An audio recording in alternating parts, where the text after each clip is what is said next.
నమస్కారం. ఘంటారావానికి స్వాగతం. ముందుగా ప్రధానాంశాలు. మలేషియాతో భారత్కు ప్రత్యేకమైన అనుబంధం, రక్షణ సహకారాన్ని విస్తరిస్తామన్న ప్రధాని మోదీ.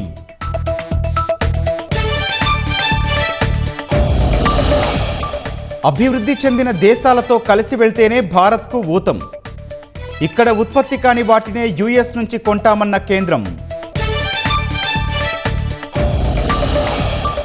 దేవరపల్లిలో విద్యార్థుల అస్వస్థతపై నివేదిక కోరిన సీఎం, బాధ్యులపై అవసరమైతే క్రిమినల్ చర్యలకు ఆదేశం.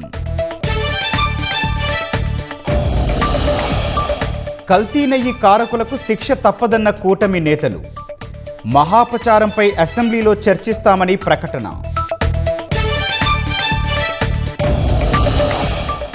గౌరవ్ గొగోయ్కు పాక్తో సంబంధాలున్నాయన్న అసోం సీఎం, అర్థం లేని ఆరోపణలంటూ తోసిపుచ్చిన కాంగ్రెస్ ఎంపీ.